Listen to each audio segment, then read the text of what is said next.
प्रिय विद्यार्थियों, आज हम आपसे बात करेंगे लॉर्ड रिपन, जिसका बचपन का नाम जॉर्ज फ्रेडरिक सैमुअल रॉबिन्सन था, जो भारत में सन 1880 से 1884 तक वायसराय रहा।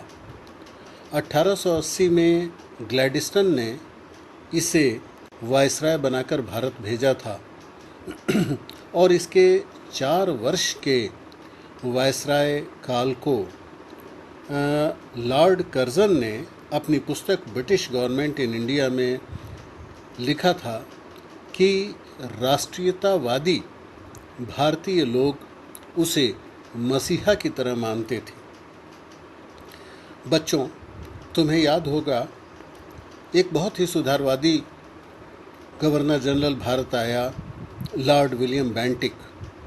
और लॉर्ड विलियम बेंटिक के बाद भारत में स्थानीय लोगों के दिल में जगह बनाने वाला, भारतीयों के राष्ट्रवादियों के हृदय में अपनी एक छवि बनाने वाला, स्थानीय सुधार, स्थानीय स्वशासन और विकेंद्रीकरण और अपनी शिक्षा नीति, अपने अन्य प्रशासनिक सुधारों के लिए आधुनिक भारत में जिसने मील का पत्थर गाड़ा, उसको लॉर्ड रिपन कहा जाता है।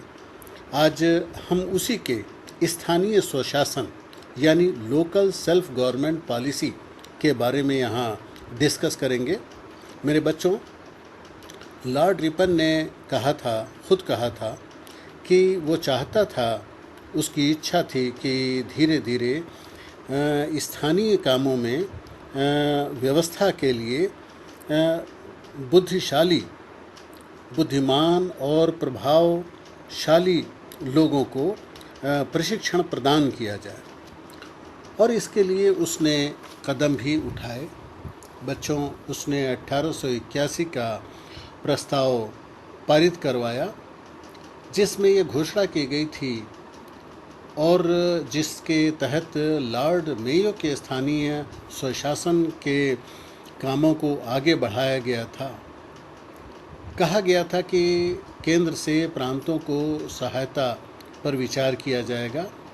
प्रांतीय सरकारों को निर्देश दिए गए थे कि स्थानीय म्यूनिसिपल कानूनों का वो अध्ययन करें कि कौन कौन से आय के स्रोत उन्हें सौंपे जा सकते हैं। स्थानीय लोगों की इच्छा का ध्यान करके कौन कौन से प्रशासनिक अधिकार उन्हें दिए जा सकते हैं। प्रांतीय सरकारों को पत्र भेजे गए कि स्थानीय स्वशासन की प्रगति के लिए स्थानीय बोर्डों पर कोई रोक नहीं लगाई जाएगी जिसमें हस्तक्षेप किया जाए। गवर्नर जनरल को स्थानीय लोगों को उत्तरदायित्व सौंपे जाने का वह उत्सुक था। 1882 का दूसरा प्रस्ताव स्थानीय स्वशासन के लिए उसका बहुत ही प्रशंसनीय था। गांव के बोर्डों की जो परंपरा की आज़ादी तक ये चलती रही, वो उसी के प्रस्ताव का 1882 के प्रस्ताव का फल थी। और J.H. लिंडसे ने कैम्ब्रिज हिस्ट्री ऑफ इंडिया में बच्चों ये लिखा है कि भारत के विभिन्न प्रांतों में विभिन्न प्रकार के प्रयोग में लाई जाती थी जो गांव के बोर्डों की परंपरा थी। इस प्रस्ताव के द्वारा लॉर्ड रिपन ने ये घोषणा की कि उसका आशय केवल प्रशासन में सुधार नहीं था, बल्कि राजनीतिक और लोकप्रिय शिक्षा कैसे प्रदान की जाए, ये वो चाहता था कि इसके साधन तलाश किए जाएं। भारतीय लोग स्थानीय बोर्डों के प्रति अन्य मनस्क थे और सरकार ने भी, पिछली सरकारों ने जनता को जोड़ने का कोई ऐसा प्रयास नहीं किया था जो गंभीर प्रयास हो। जो सुधार उसने शुरू किए, ज़िला अधिकारियों को परामर्श देने वाली समितियां ख़त्म कर दी गई। ग्रामीण बोर्ड जब बनाए गए तो छोटी छोटी इकाइयों पर शासन का कार्य दिया गया। उससे संबंधित मसले ज़िले काउंसिलों में तय होने थे। ग्राम काउंसिलों के भी प्रतिनिधि होते थे और स्थानीय बोर्डों पर नियंत्रण के लिए ज़िला बोर्ड बनाए गए। इस प्रस्ताव को काफ़ी लोगों ने माना, लगभग सभी ने माना। बोर्ड का क्षेत्र इतना छोटा था कि स्थानीय हित और जानकारी लोगों को नहीं थी। गैर सरकारी लोग बहुमत में थे। कर्मचारी 1/3 से ज़्यादा नहीं थे और चुनाव पद्धति को गैर सरकारी सदस्यों पर लागू करके 2 साल के लिए उन्हें लाया जाता था। सरकार का नियंत्रण बाहर से होता था। कुछ एक्टों के वैधानिकरण के लिए सरकार की इजाज़त ज़रूरी थी। मुश्किल की दशा में स्थानीय सरकार बोर्डों के कामों को रोक सकती थी, अस्थायी तौर पर भी और पूरी तरह भी ख़त्म कर सकती थी अगर सरकार को इसकी ज़रूरत पड़ती तो। कार्यपालिका अधिकारियों को प्रारंभ में स्थानीय बोर्डों के कार्रवाइयों पर निगाह रखने के लिए उसने कहा। बोर्डों में भारतीयों को सदस्य होने के लिए बढ़ावा दिया गया। उनको आकर्षित करने के लिए लोगों को राय और राय बहादुर की उपाधियां, आप जानते हैं कि सुना होगा आपने राय बहादुर और राय, ऐसी उपाधियां देने का चलन शुरू किया। गैर सरकारी व्यक्तियों को चेयरमैन बनाने की बात आई और इसीलिए लॉर्ड रिपन को भारत में father of local self government यानी स्थानीय स्वशासन का जनक कहा जाता है। उसी के समय में भारतीयों को प्रजातांत्रिक प्रणाली का ट्रेनिंग मिला।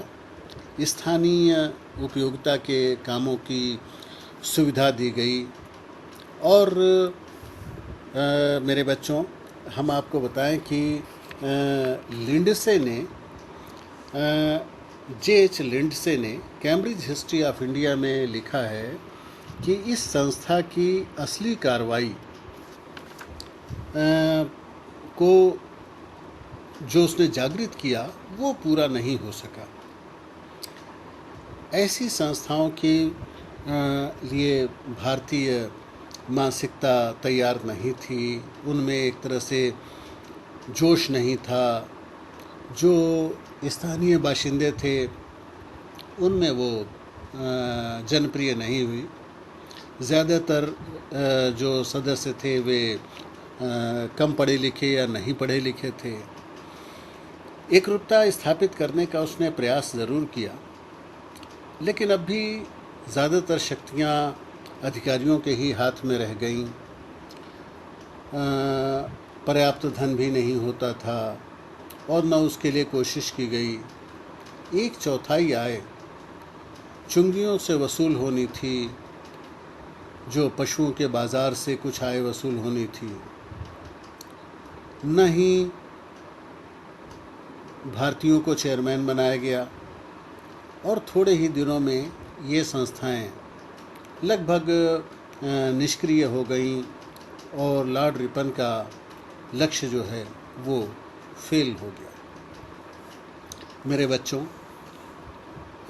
जनपदीय कस्बों में स्थानीय स्वशासन की बढ़ावा देने के लिए लॉर्ड रिपन ने की जो विशेषता, जो महत्व उसका गिना जाता है, जो कहा जाता है, उसका एक छोटा सा आपको प्रमाण देना चाहूँगा कि ह्यू टिंकर ने foundation of local self government in India, Pakistan and Burma में एक डाटा दिया कि 1885 में म्यूनिसिपल बोर्डों की जो संरचना थी उस पर एक दृष्टि अगर हम डालें तो पूर्ण म्यूनिसिपैलिटियों की संख्या बंगाल में 147 थी, बॉम्बे में 162 थी, मद्रास में 54 थी, नॉर्थ वेस्ट प्रोविंसेस में 109 थी, पंजाब में 197 थी, सेंट्रल प्रोविंसेस में 58 थी और बर्मा में 13 थी। बच्चों, लॉर्ड रिपन का 1882 का प्रस्ताव जो नगरपालिका समितियों के लिए एक बहुत बड़ी बात थी, स्थानीय संगठनों को बाहर से नियंत्रित करने की बात हुई, चुनाव का विस्तार किया गया, चेयरमैन की पद्धति लाई गई, पुलिस व्यय से भी मुक्ति मिली, स्थानीय जनता को शिक्षा और स्वास्थ्य का एक तरह से वो मिला, गिफ्ट मिला। प्रांतों ने इस एक्ट को पारित कर दिया। म्यूनिसिपल समितियों के 1/2 से 2/3 सदस्यों का चुनाव होना था, चेयरमैन का भी चुनाव होना था। स्थानीय जनता में कोई बहुत जोश नहीं था और ज़्यादातर चेयरमैन सदस्यों ने ज़िला मजिस्ट्रेटों को ही चुन लिया। गैर सरकारी व्यक्ति को चेयरमैन चुनने के लिए सरकारी सहायता पर ही निर्भर रहना पड़ता। लॉर्ड रिपन के स्थानीय स्वशासन से जो इंग्लैंड की अनुदारवादी सरकार थी वो उसे ठीक ये बात नहीं लगी, उसे इसमें कुछ ख़तरा नज़र आ रहा था और रिपन खुद भी सावधान था। उसने कहा था कि ये आपको बताऊं कि ये बात जो है वो एस गोपाल ने वाइसरायटी ऑफ लॉर्ड रिपन में लिखा है कि लॉर्ड रिपन ने कहा था कि बंगाली बाबू को अपने स्कूलों की सफाई के बारे में सोचने का मौका देकर ब्रिटिश साम्राज्य को खतरा नहीं पैदा किया जा सकता है। उनका ध्यान अहानिकर विषयों की ओर सुरक्षित रहने का उन्हें अवसर दिया गया था। और इसी तरह से लूसियन वुल्फ ने life of first marquis of Ripon में लिखा है मेरे बच्चों कि जहाँ तक भारत का संबंध था, ऐसी उदार सरकार से लाभ ही क्या है कि पुराने लोगों के मशवरे से हाथ पैर बांधे खड़ी। बच्चों, स्थानीय स्वशासन में उसने आर्थिक विकेंद्रीकरण को भी महत्व दिया। ये भी उसका एक बड़ा कदम था जो 1882 के प्रस्तावों के माध्यम से उसने आर्थिक विकेंद्रीकरण की बात की और उसके अर्थ सदस्य मेजर बेरिंग ने राजस्व के स्रोतों को 3 हिस्सों में बांटा। पहला इंपीरियल, जैसे नमक, चुंगी, ओपियम यानी अफीम, उसने केंद्र के हाथों में रखा। प्रांतीय, जैसे नागरिक विभाग, पब्लिक वर्क्स डिपार्टमेंट, सार्वजनिक निर्माण के स्थानीय विभागों को सौंपा गया। और तीसरे में जो सम्मिलित अधिकार थे, जैसे टिकट है, जंगल है, रजिस्ट्रेशन है, इनको लाया गया। भू राजस्व यानी लैंड टैक्स को सम्मिलित अधिकार और कुछ भाग प्रांतों के लिए इसमें निश्चित हुआ। इससे कमी की पूर्ति और कुछ निश्चित अनुदान देने की परंपरा खत्म कर दी गई।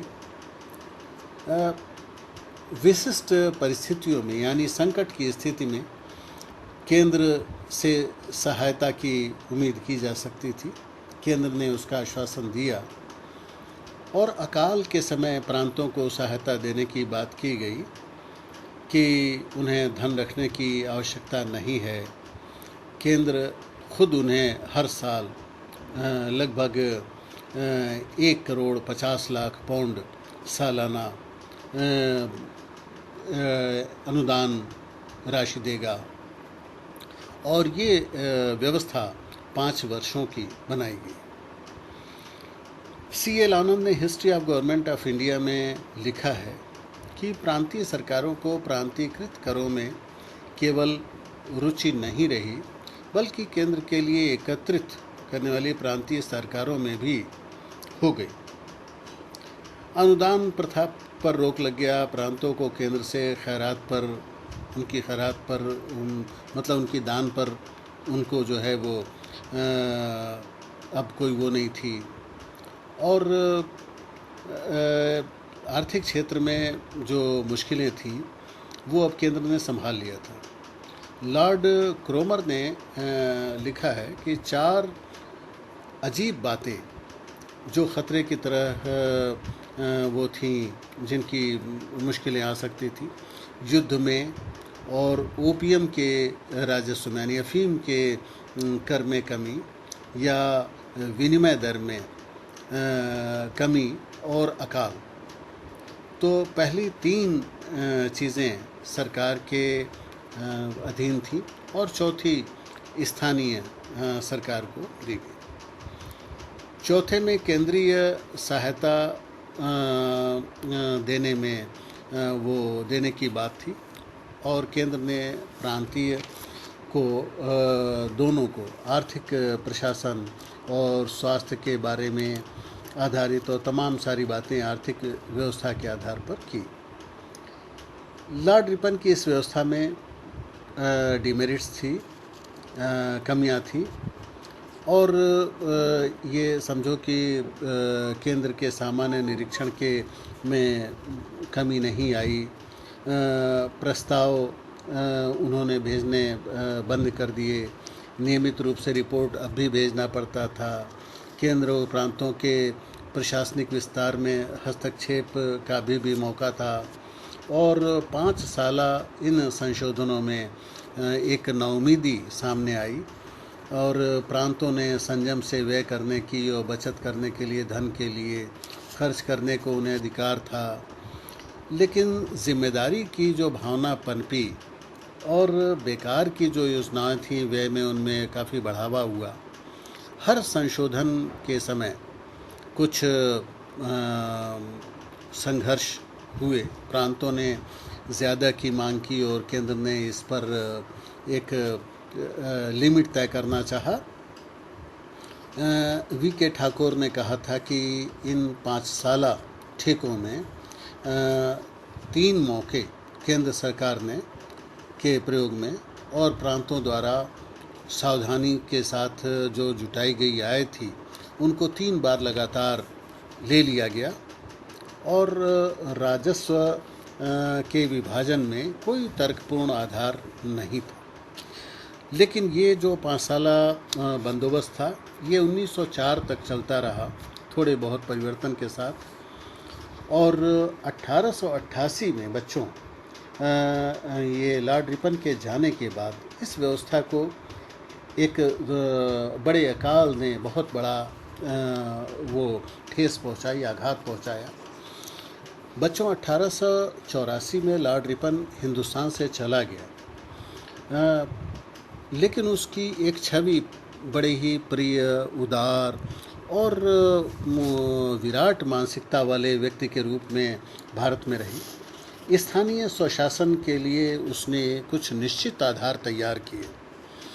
प्रतिनिधि संस्थाओं को लॉर्ड रिपन ने उनका बीज बोया और आर्थिक क्षेत्र में उसका उद्देश्य था कि लोगों को लाभ मिले, उसमें रुचि पैदा हो। और उसने अनेक क्षेत्रों में जो सुधार किए, जैसे आप जानते हो कि शिक्षा का क्षेत्र में और विल्बर्ट बिल, और उसने तमाम सारे काम किए। तो जब वो विदा हो रहा था तो बच्चों 1884 में एक नायकों की तरह उसकी विदाई हुई और बॉम्बे में विक्टोरिया टर्मिनल रेलवे स्टेशन जो है उसके सामने जो म्यूनिसिपैलिटी की बिल्डिंग की उसने नींव रखी। और उस नगर पालिका के जो कॉरपोरेशन के सभाध्यक्ष थे फिरोज शाह मेहता, उन्होंने उनका स्वागत भाषण किया। और जब उसकी विदाई की गाड़ी बॉम्बे की गलियों से गुजरी तो मुंबा देवी में, भूलेश्वर के मंदिरों में पुजारियों ने उनको जो है वो तिलक भी किया, आशीर्वाद भी दिया और चांदी के उनको जो है वो चीज़ें भी भेंट की, उपहार। और वहाँ के बड़े व्यवसायियों ने, व्यापारियों ने उनको हीरे जवाहरात की तमाम सारी उपहार दिए और भारत के लोगों ने बड़े दुखी दिल से उसे विदा किया, उसके लंबी उम्र की कामना की। 1884 में लॉर्ड रिपन इंग्लैंड लौट गया, लेकिन उसके लोकल सेल्फ गवर्नमेंट की चर्चा उसे भारत में सदा के लिए उसे स्थानीय स्वशासन का पिता कहा जाता है। धन्यवाद।